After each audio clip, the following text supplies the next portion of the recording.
So, we finally made it. We've crossed over into the new year, and there's lots of celebration all over on the social media, on the interwebs, on news, TV, radio, podcasts, everywhere. There's absolute mayhem, absolute joy, and absolute, I don't know, everybody's just in a good mood. But since it's that time of year again, it's that time of year where we get to asking ourselves the same question that we usually do, and which is there anything magical about the new year?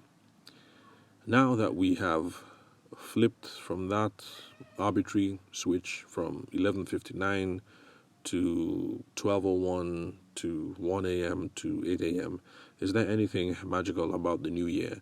And is all this excitement and motivation and brouhaha absolutely necessary? So it depends on the question that you're asking. If the question is there anything magical about the new year, going from 11:59 to 12 to 12:01, then of course the answer is obviously no. There's nothing magical about the new year. So there's no guarantee that because we've crossed over into 2022 that the business or our personal development is going to be any better than it was in 2021. If you're looking at things from that frame of mind, then of course, obviously, whatever plans that you had as last year in 2021 are still valid for 2022.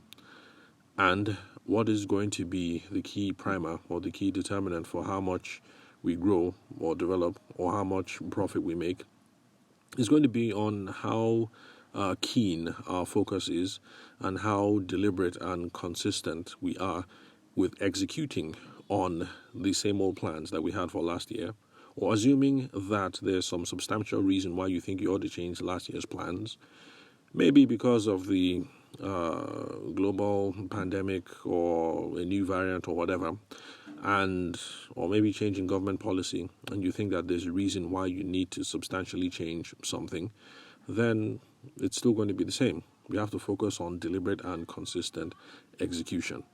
So whatever plans we carried over from the last year that are substantially valid, all we have to do for 2022 to make that magic happen is to push through and focus on deliberate and consistent execution.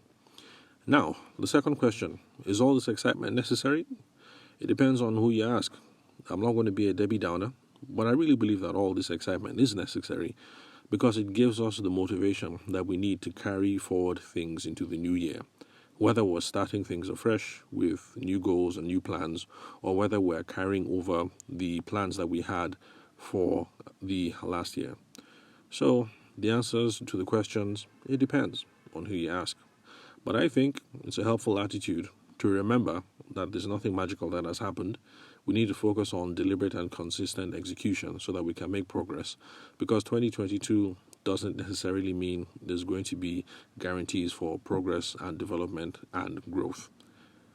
I'm only stressing that because I've seen lots of crossover services where all the joy and all the magic and all the hullabaloo in the air seems to come with this guarantee that because we've crossed over that things are going to be magical.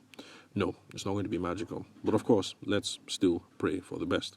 And yes, all the excitement is necessary. So let's keep being happy. Let's keep being motivated. Let's keep being joyful. Let's keep feasting. Let's keep calling our loved ones. Let's keep hanging out. Let's keep grooving. Because that is going to give us the fuel that we need to push through for the new year. And so with that, I'd like to say thank you very much, guys, for listening to the Sales for the Nigerian Wedding Industry podcast.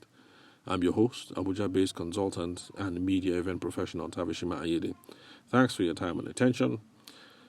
I don't take you guys for granted. I thank you for being with me along the journey so far as we're entering into a new year. Because if you've been listening for any length of time now, especially the last couple of episodes, I pointed out that by the time we hit February, March, we should be rounding up our second year and beginning our third year of the podcast. So thank you very much, guys, for being a part of my journey and making each year magical ever since I started the podcast, because I know that I have a faithful cohort of people who keep following me around from one episode to the next as you make progress in your business and in your families and in your careers. So, thank you very much for listening. I'll catch you guys on the next recording.